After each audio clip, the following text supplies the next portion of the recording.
안녕하세요. 홍익대학교 구조 강의를 맡은 김건호입니다. 오늘 강의는 그 정순권 교수님이 자료 등의 도움을 많이 주셨습니다. 어, 구조 강의 시작할게요.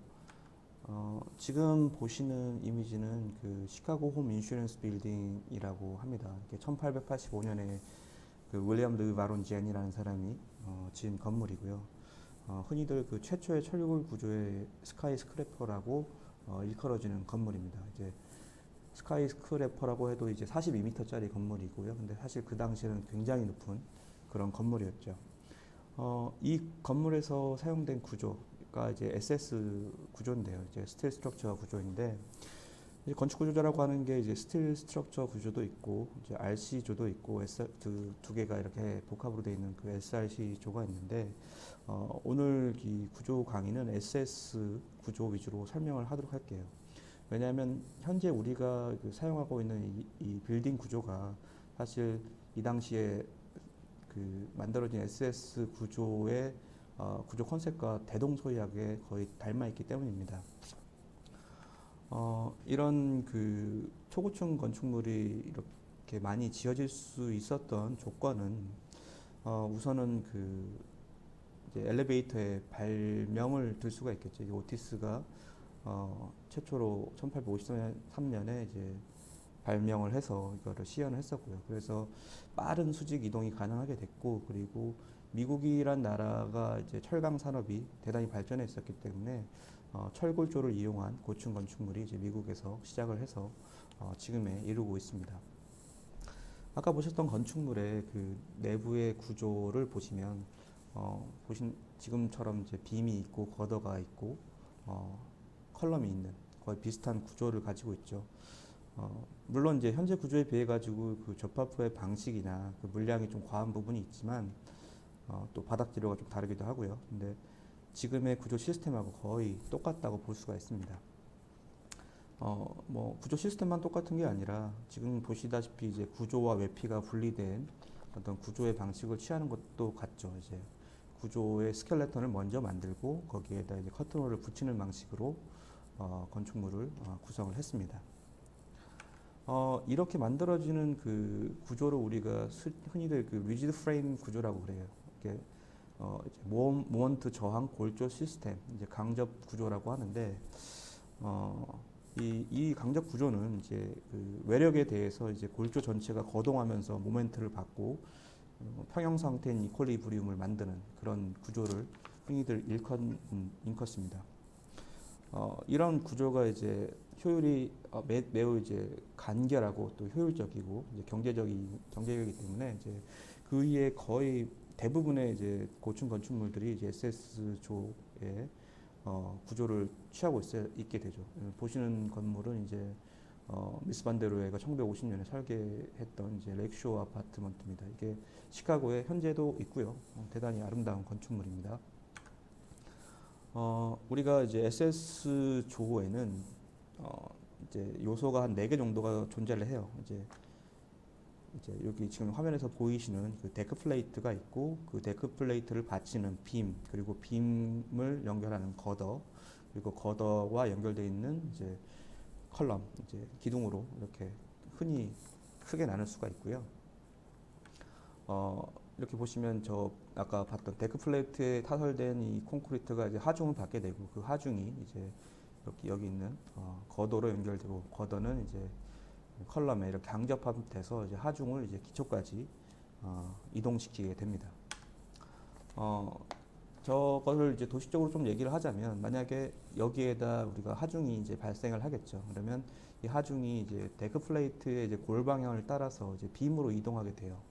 이제 빔으로 이 하중이 이동하고, 이 빔의 하중이 이제 여기 힌지 접합을 통해 가지고 다시 거더로 연결이 됩니다. 이제 거더는 다시 이 하중을 여기 있는 양쪽에 있는 이제 컬럼에 이제 강접합되면서 이제 강접합되어 있는 컬럼을 통해서 그 하중이 기초까지 이어지게 되는 게 SS 구조의 일반적인 어떤 컨셉입니다.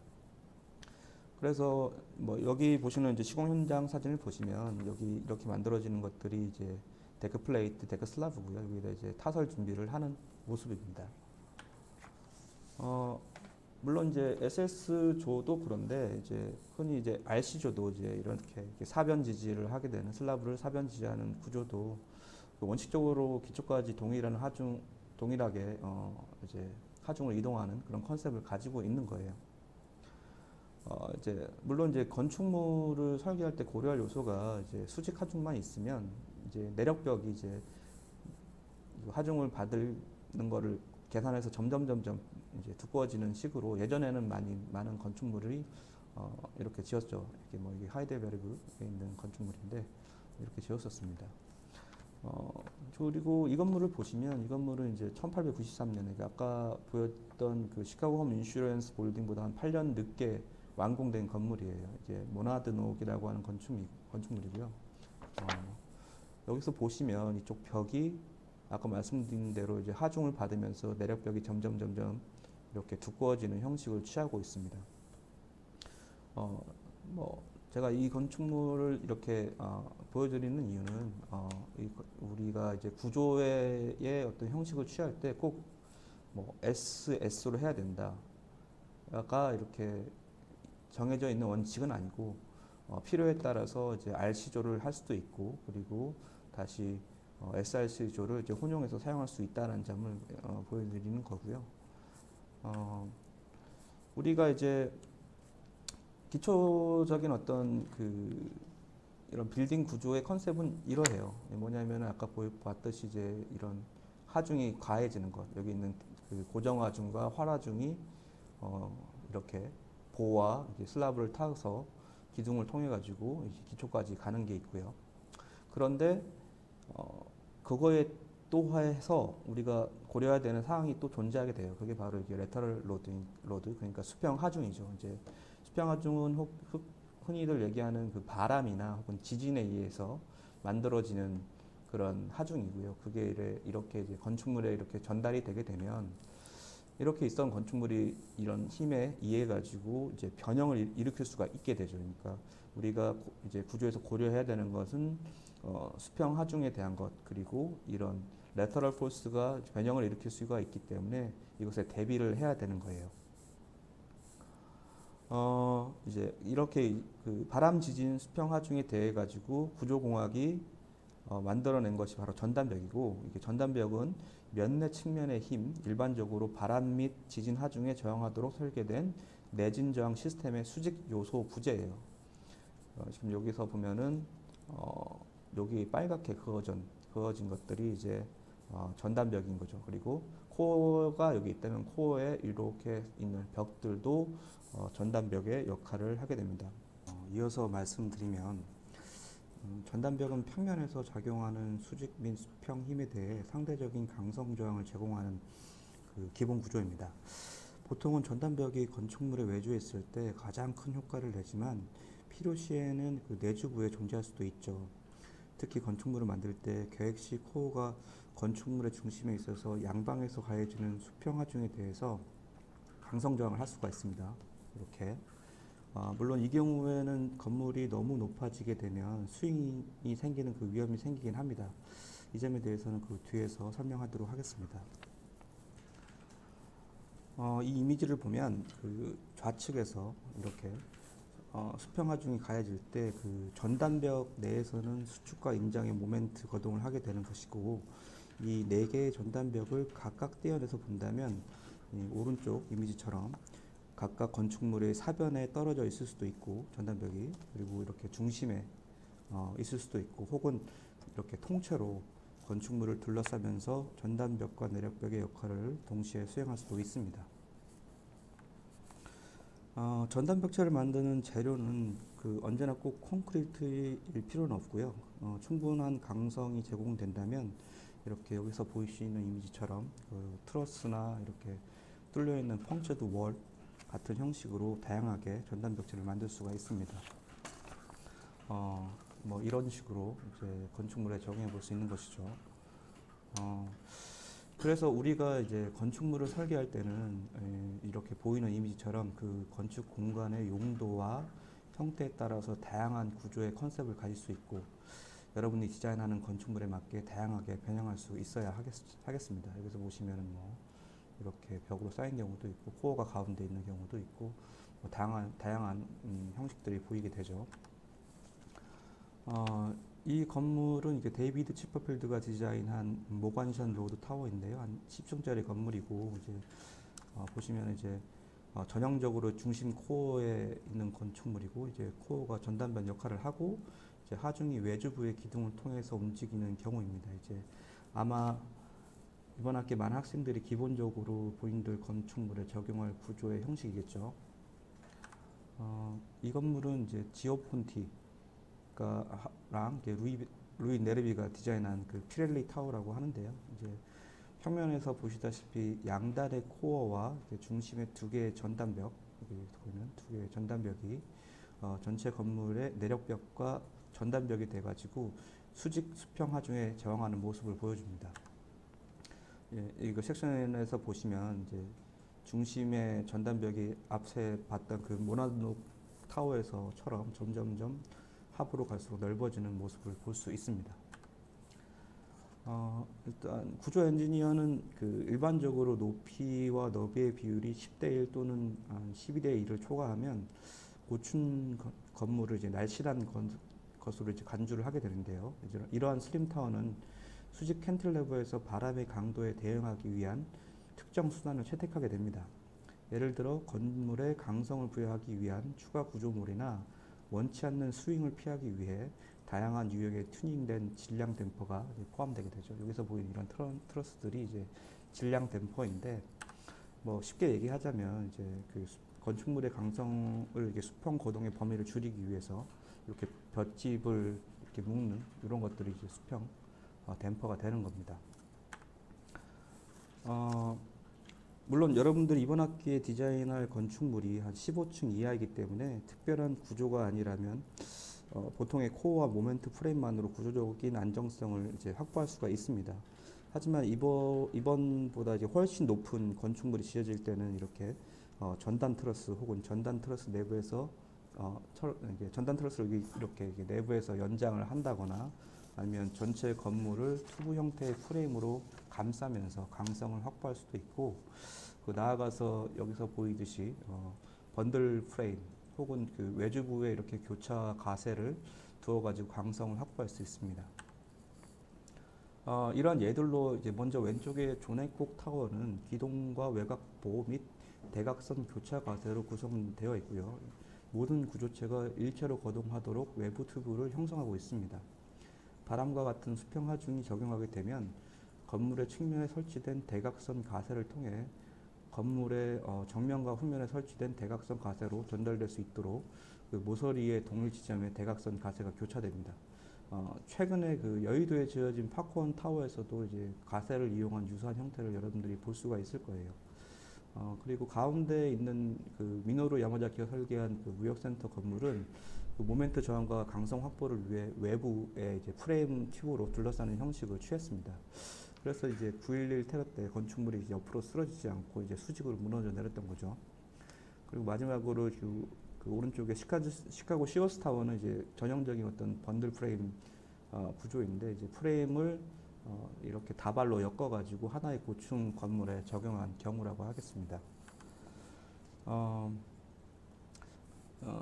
앞에서 말했듯이 건축의 구조는 기본적으로 수직 수평 하중에 대해서 모멘트 저항을 하고 거동 범위를 줄이기 위해 강성을 확보하면서 하중을 어떻게 기초까지 전달시킬 것인가에 대한 그런 질문이죠. 그리고 이러한 질문은 구조적 안정성은 물론 이제 건축물의 용도, 기능, 내부 공간, 외부 형태, 그리고 무엇보다 건축가의 그 미적 결정에 영향을 받게 됩니다. 보시는 이미지는 이제 토레 벨라스카라고 하는 건물이고요. 이제 보시다시피 상부가 하부보다 큰 이제 가분수의 형태인데, 이제 상부 머리의 그 하중이 옆에 보이는 이런 기둥을 통해 가지고 어떤 식으로 하부로 전달되는가를 우리가 볼 수가 있는 거죠. 이렇게 이게 같은 건물의 평면이고요. 이 건물은 이제 시티그룹 센터인데, 이 하부에 이렇게 거대한 어떤 그 외부 공간을 만들기 위해 가지고 보시면 이렇게 상부에서 이런 가세를 통해서 그 하중을 그 내 기둥에 있는 기둥으로 집중시키는 형태를 띠고 있습니다. 이 건물은 이제 OMA가 만든 그 선전에 지어진 그 증권거래소 건물인데요. 이제 이런 거대한 그 포디움을 전체 건물에 매달기 위해서 여기서 트러스를 사용하고 있는 모습들도 보이고요. 어떤 이런 공간을 만들기 위해서 이런 다양한 어떤 구조적 해법을 찾아볼 수가 있는 경우입니다. 그리고 그 같은 회사가 지은 이제 CCTV 헤드쿼터 같이 아예 이렇게 그 정교한 계산을 통해 가지고 구조 부재를 한데 묶어서 하중을 집중적으로 이동시키는 트러스 구조도 확인할 수가 있습니다. 물론 이런 걸 만들기 위해서는 그 컴퓨터를 통한 그 매우 정교한 구조적인 해석이 필요한 경우죠. 그래서 이 트러스에 얼만큼의 하중이 가해지는지를 다 계산을 하고 거기에는 그 충분한 강성 확보를 위해 여기 빨간 부분 확보를 위해서 더 큰 트러스 부재를 사용하는 것입니다. 그리고 이 건물은 그 렉스가 이제 디자인한 건물인데 뭐 전형적인 이제 오피스가 상부에 있고 근데 하부에 이렇게 대형 공간을 만들기 때문에 이런 데다 트러스를 만들고 이제 가운데 있는 코어가 어떻게 전체 하중을 지탱을 하기 위해서 사용되어지는지를 보여주고 있습니다. 앞서 이렇게 여러 가지 구조를 볼 수 있었는데 이제 여기서 보듯이 이렇게 캔틀레버가 나온 동일한 어떤 하중 조건에서도 이제 건축가는 여러 가지 구조적 해법을 할 수가 있어야 한다고 생각을 해요. 그래서 본인이 디자인한 건축물에 어울리는 그런 선택을 할 수가 있어야겠죠. 물론 이런 걸 할 때 이런 계산, 숫자적인 그런 것들이 이제 구조기술사가 하더라도 적어도 건축가가 어떤 텍토닉을 본인의 디자인에 적용할 건지를 제안할 수가 있어야 되는 겁니다. 일단 마지막으로는 이제 구조와 외피가 결합된 형태의 예로 이제 어번 하이브를 보여드릴 건데요.